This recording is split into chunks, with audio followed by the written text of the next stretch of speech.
So, what's everybody's feelings about this past week? There was nothing. No and then. Oh, you're recording. Uh-huh. Oh, when you started asking about our feelings, I was going to ask if your breasts are hurting. Well, they were yesterday. I was thoroughly disgusted yesterday. Are you better? Did you tell your significant other about it? Did she tell you it'll be okay? What? I said, are you feeling better? Did you tell your significant other about it? Did she tell you you'll be okay? Did she coddle your feelings? Not really. Nobody coddled my feelings. Just left there out there on the precipice, all alone. You should complain to somebody about that. Somebody in government. They'll tell you. They'll coddle you. Hey, why don't you get Gretchen on the phone? Oh, she'll make me feel better, huh? The governor? Yeah. I'm just gonna have to do more trying to entice them to come into the area. Because they were there, but they're not there anymore. Well, how are you gonna come back in? No, can't be, because that's illegal. You got to go find where they are now and go there. That's the thing. I thought about that yesterday, too. Chase them around like Wile E. Coyote in the road run. No excuses. No other people involved. Where do you go? Where do you go? No roads. Not roads. Not other people's tree stands. Not people coming by. Where would you go to find the deer right now? Where do you think they went? I think they went to the swamp. The swamp. That's definitely a possibility, but the thought that I had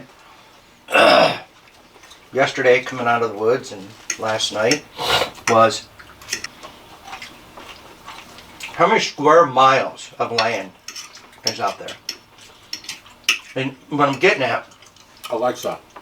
What's that? Alexa. How many square miles? I have to be careful. Not I knowing, really want to know. Let's say that you don't know anything about the land. Only way that you're going to learn it is boots on the ground. I hate that phrase. You're right. And I hate it too. That's what I thought about last night. I'm like, we scouted out the areas that we're in. We found the spots that we did. They looked promising. They're not working. So move someplace else. Well, move someplace else where?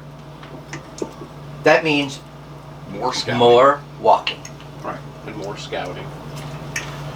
All the scouting. And then everything starts all over again. Scouting, looking, scouting, looking, scouting, looking. Yeah, and there's no guarantee either. Mm-mm. So I thought, We don't bait. We don't have agriculture. We don't really have a water source that's accessible to us. There is water on that piece of property, but that's the thing I've always wondered. If they don't have a set, stable food source, how do they decide where to go to eat? They don't have a set, guaranteed, stable food source. no. I mean, they know where the acorns are, but that's not all they eat. They just eat browse. They just eat that's what leaves and branches. Go wherever they want. Yep. Because there's no difference between, those ferns and those ferns, or that's these leaves or those so, leaves. It's all. How do you possibly pattern them when they're literally living in an environment of food? Like, they technically could just stay where they sleep. mm-hmm. Walk out of where they sleep 10 yards, browse on the outside of it, and then go back in and sleep.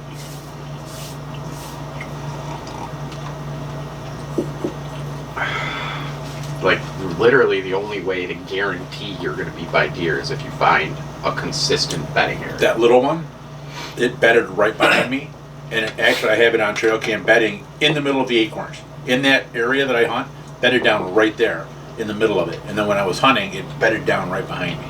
But that was a new, a year. The yearling. Because it's like, why would I walk? Food's here.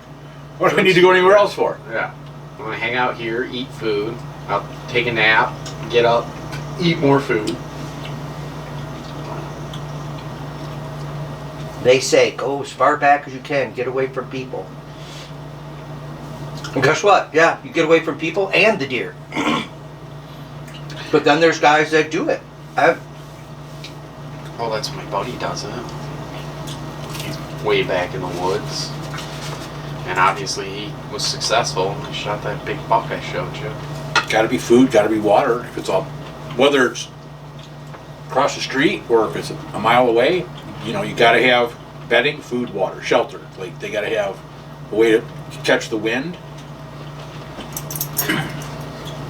Something to eat, something to drink.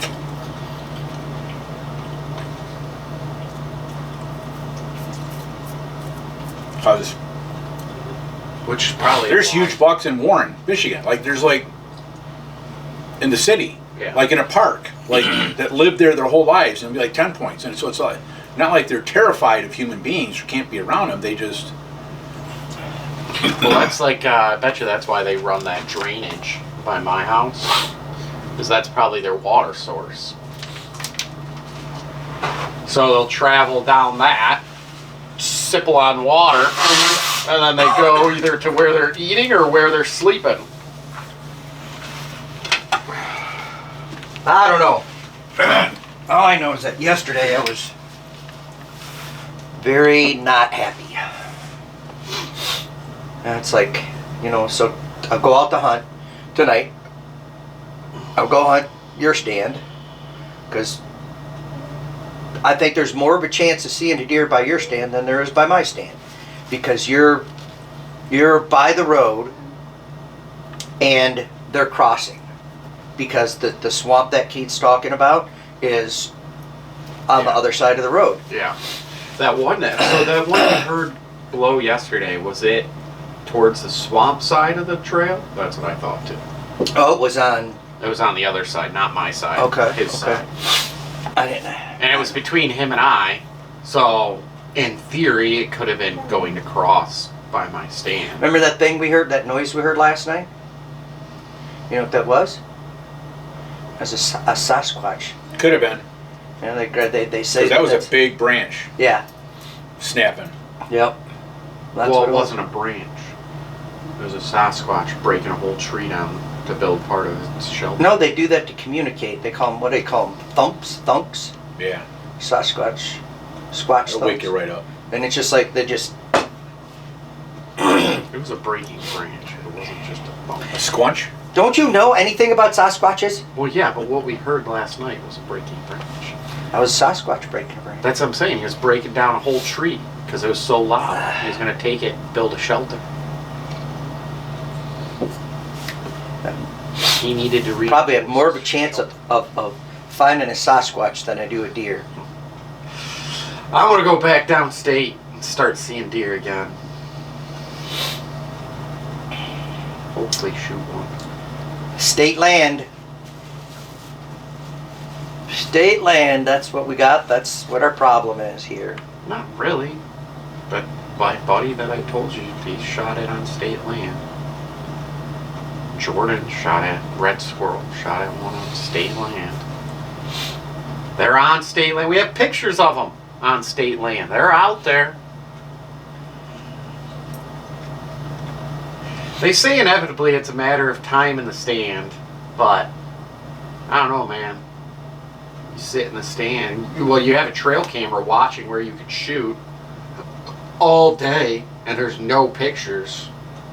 Like, that's essentially you in the stand. Like, I guess, like for Keith, like time in the stand. Okay, yeah, he could have been in his ladder stand last night, could have shot one of those does, and like that showed him like that. That would coincide with time in the stand. Just sit in that same fucking stand all the time. But like for you and me, we have the same thing. We have trail cameras and like time in the stand. I mean, nothing. They're not fucking taking pictures. So there's nothing going through. The one SD card, I think the one that maybe is in the card reader right now, has taken 0 pictures the entire time I've been up here. I whip up my phone. Let's see. The last picture on yours was of deer was 3:53 in the morning on the 21st. So a week ago was the last time your camera took a picture of a deer. And it was doe. And then it was just a lone doe. A lonely doe. Yeah, we ain't got much to talk about because not a whole hell of a lot is happening.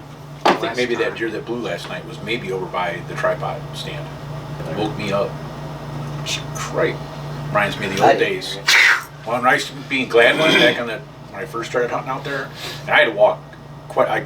Back then I didn't know, so I just parked like not far in, and then walked all the way down, like a long while, like way. Remember how it just did all this stuff? Well, I didn't go that far down, and I parked. So I mean, I was probably walking half a mile then too, but it was just down 2-track. But you're walking out, and then all of a sudden, whoosh, whoosh, whoosh, okay, you ripes, man, and Yeah, pitch simmer black, down already. you can't see a thing. So I had the two the other night when I was in the ladder stand downstate that blew at me. But I knew they were there. I'd seen them, and You were waiting for it. yeah, because they walked. So the breeze was coming over this shoulder, and they came out this way, and then came like kind of were like doing like this.